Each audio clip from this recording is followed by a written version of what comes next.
I'm up to 125 video game reviews so far, so here's another childhood favorite of mine. That, and I promised a good friend that I'd finally get around to this one. If you're familiar with the much more famous Elite Beat agents, well, this is one of their earlier games, and the traits of an oddball setting and unorthodox control scheme can be seen here as well, coupled with a great original soundtrack. Unfortunately, a lack of content, wonky controls, and frustrating precision bring down the experience, which is an awful shame because everything else is great. The story follows a young boy named U1 and his talking dog Puma. The two are hunted by extraterrestrial beings, and U1 must follow his destiny as the Gitaroo Man and save the universe from Zoe and his evil empire, all with the power of sick guitar solos.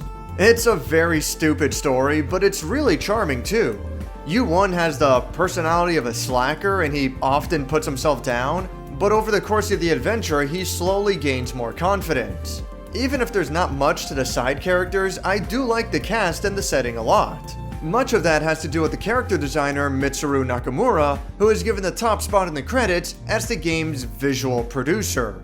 His artwork has a unique style to it that seems to translate well into 3D, probably due to its simple yet outlandish aesthetics.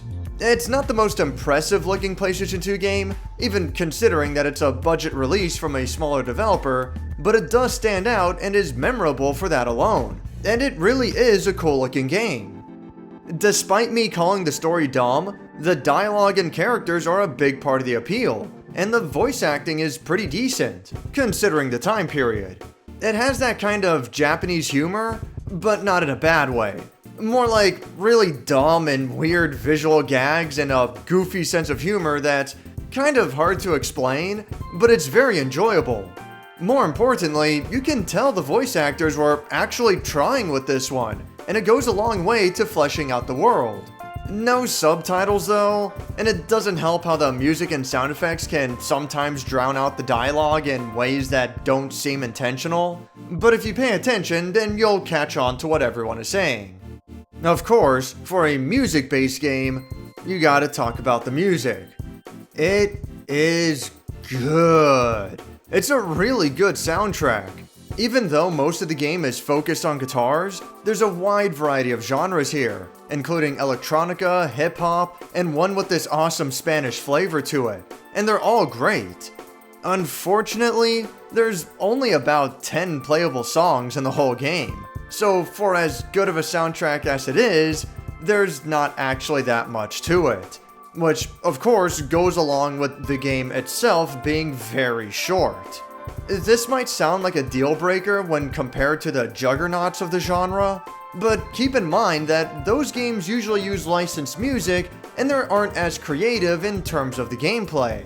When put up against its own contemporaries in the same period, specifically music games with unorthodox gameplay, you'll see that a lot of these games tend to be really short and lacking in content, but the initial experience through the game is what makes them worth it.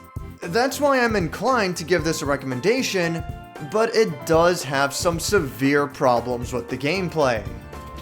The game is controlled by following a line using the controller's joystick and then pressing any button in time with the notes, as well as holding down the button for longer notes, again while ensuring that you're still following the line with the joystick.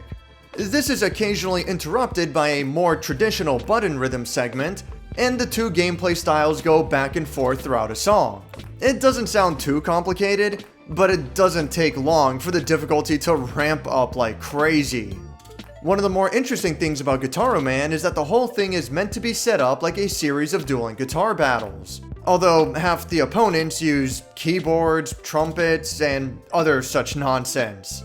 Both the player and their opponent have their own health bar, and damage is dealt through the main gameplay mechanic in the form of guitar riffs, while the traditional button press segments represent the player dodging enemy attacks. It's really cool, and the gameplay has a great flow to it. A song often feels like it goes on for way longer than it needs to, but that's because the two musicianists are constantly going back and forth, and it does a great job at feeling like an actual battle.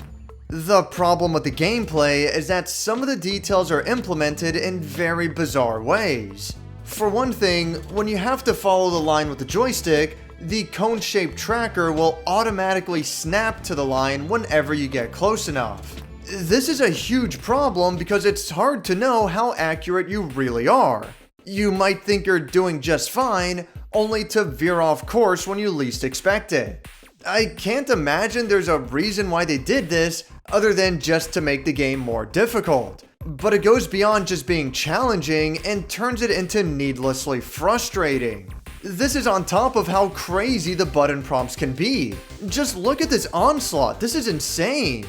It obviously doesn't compare, it doesn't come anywhere close to the most nightmarish Beatmania or Stepmania songs, or, this complete absurdity with Taiko Drum Master over here, which I'm pretty sure this is just straight up impossible with a legitimate Taiko drum controller. But anyway, Gitaroo Man isn't the hardest thing in the world, but holy hell, it does not mess around.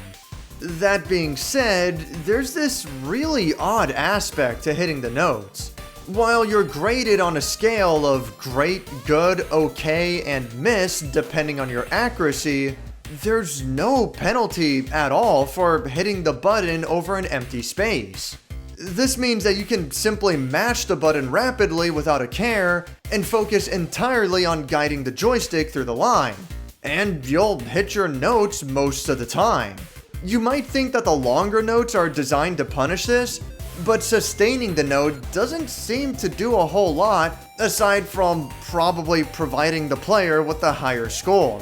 It doesn't appear to deal more damage to the opponent or anything like that. This is the big fatal flaw with Gitaroo Man. The idea is there and it is interesting, but between the tracker snapping onto the line and the oddly lenient button press accuracy, the gameplay feels unbalanced, unfair, and at its most extreme, even unfun. Thank goodness for that aspect about the button leniency, because there's no way I'd be able to beat the game on hard mode otherwise. But that'll only take you so far anyway. I managed to just barely beat the first two stages on master difficulty, but I finally gave up after that. Not only are the notes even more overwhelming, but worst of all, the game is way more unforgiving. Just a few mistakes and you need to do the whole song over again. Like I said, the overall content is lacking, but there is some additional stuff. Achieving an A rank on every stage will unlock a little bit of concept art by the lead artist, along with some small character bios. Not a big deal, but I do like this kind of stuff. More importantly is the versus mode, which, shockingly enough, allows for up to 4 players. Essentially, it's exactly the same as the single player game, but it's really cool to see in real time as both players trade guitar riffs and dodge each other's attacks. It's a shame that the song list is so short, but this is a really cool gameplay concept. Even after countless game overs, mostly in the second half of the game, I still managed to beat Gitaroo Man on the hard difficulty pretty much right on 4 hours. If you play it on normal, it can easily be done in half that time. Again, this game is extremely short, and the gameplay quirks with the snapping joystick and strange button prompt leniency, all of it brings down the game a lot. But the idea behind the gameplay is very creative, and it's a lot of fun when everything does line up. The presentation is also great overall. The visuals are cool, the story is nice, the voice acting is well done, and the small soundtrack makes up for it by being very strong.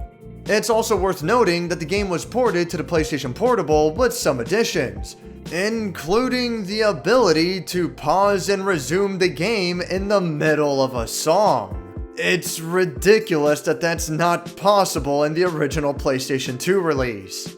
Anyway, I'm sure that it's mostly the same game, but it might be worth doing some research to figure out which version would be best for you. And I really do mean that, because I would recommend this game. It's not higher up on the list. I'd say the likes of Elite Beat Agent or Rhythm Heaven garner a far greater recommendation, and I wouldn't say that Gitaroo Man is for everybody. But if you're really into that genre of unconventional music games, then this one is easily a must play. Thanks for watching my review on Gitaroo Man.